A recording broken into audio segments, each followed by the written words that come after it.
Cela faisait plusieurs années que durait le siège de Troie, et le mois qui venait de s'écouler n'avait été que bataille et escarmouches. Les habitants de Troie connaissaient des difficultés, mais il n'y avait aucun signe pouvant annoncer qu'ils se rendraient. À cette époque-là, les Grecs ne se contentaient pas de repousser l'ennemi. Les héros menaient des expéditions pour attaquer et piller les villes alliées de Troie. Achille avait détroussé 23 cités ennemies, où il avait subtilisé de nombreux trésors et nombreuses provisions, et avait réduit en esclavage de nombreux hommes. Certaines villes n'opposaient aucune résistance aux envahisseurs et se laissaient facilement conquérir. Les gens ne connaissaient alors pas la colère des Achéens, mais d'autres essayaient de défendre leurs terres et refusaient de se soumettre à l'ennemi. Sur l'île de Lesbos, il y eut de grands affrontements lors de la prise de la cité de Mythimna. Ses défenseurs combattirent farouchement les Myrmidons d'Achille. En redoublant d'efforts, ils réussirent à repousser les envahisseurs. Pendant ce temps-là, depuis le haut de la muraille, la princesse Pisidicé observait passionnément le puissant Achille qui menait ses hommes. Dans la soirée, Achille reçut la visite de la vieille femme de chambre de la princesse qui lui apporta un message. Elle proposait au fils de Pelée de le laisser envahir la ville s'il acceptait d'épouser la princesse. Achille donna son accord et Pisidicé révéla une porte secrète, ouvrant le passage pour qu'Achille et ses hommes envahissent la ville. Les Myrmidons déversèrent toute leur colère sur les résidents de la ville, qui avaient résisté avec tant d'entêtement aux Grecs, qui étaient bien supérieurs. Lorsque la princesse courut vers Achille, s'inquiétant que le marché qu'elle avait conclu avec lui ne soit pas respecté, il ordonna à ses soldats de l'arrêter. Avec tout son mépris, il ordonna qu'elle soit lapidée à mort.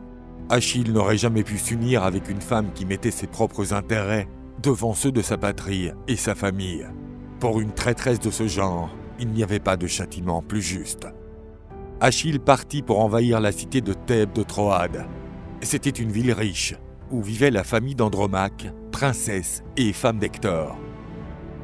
Achille affronta le roi Éétion, ainsi que ses fils, qui combattirent avec bravoure. Mais le roi et ses 7 fils périrent aux mains d'Achille. Dans cette ville, ils remportèrent un butin de guerre d'une grande valeur.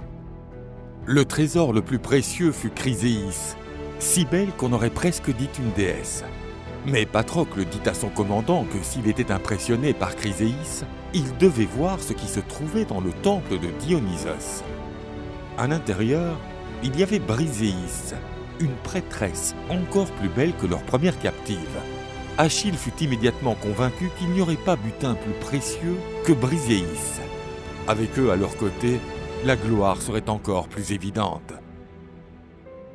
De l'autre côté du détroit des Dardanelles, le grand Ajax attaquait les Thraces, également alliés des Troyens. Aucun guerrier thrace ne pouvait faire face au puissant géant de Salamis. Avec son énorme bouclier, il venait à bout de files entières de soldats. Ajax captura également une proie de valeur. C'était le jeune Polydore, plus jeune fils de Priam, auquel son père portait une grande affection. Ulysse se rendit compte que cet otage valait bien plus que n'importe quelle rançon. Par conséquent, accompagné par ses amis Diomède et Ménélas, il demanda l'organisation d'une rencontre à Troie pour négocier. Ulysse proposa d'échanger le fils le plus aimé du roi contre la femme de Ménélas. Mais écoutant les conseils de ses fils, Priam refusa de leur rendre Hélène. Émettant à son tour une proposition, il offrit sa fille Cassandra comme nouvelle femme pour Ménélas. Ménélas trouva cette proposition scandaleuse et dit qu'il n'accepterait pas que les gens qu'il avait déshonorés choisissent sa femme. Il déclara qu'il ne souhaitait pas avoir de femmes qui proviennent d'une lignée de barbares et que les Troyens paieraient pour l'avoir offensé. Les Grecs et les Troyens échouèrent à trouver un accord et le roi demanda à ce que les Grecs se retirent. Les Grecs traînèrent le jeune Polydore près du mur et lapidèrent le garçon. Du haut de la muraille, Priam fut témoin de la scène. Impuissant, il fondit en larmes. Achille avait retrouvé les trésors et la gloire. Tous le célébraient, car le fruit de ces pillages avait été partagé entre tous les commandants. Lorsqu'Agamemnon vit Chryséis, il demanda immédiatement à ce qu'elle lui soit réservée. Achille lui livra calmement la fille, car il s'était attendu à ce que l'avide Agamemnon ne résiste pas à une femme avec de tels attributs. Mais Achille était rusé et lui révéla Briséis uniquement lorsqu'Agamemnon s'était déjà décidé pour Chryséis. C'est ainsi qu'Achille reçut le plus précieux des trésors. Briséis et Chryséis ne le savaient pas, mais elles seraient à l'origine d'un grand changement dans le cours de la guerre.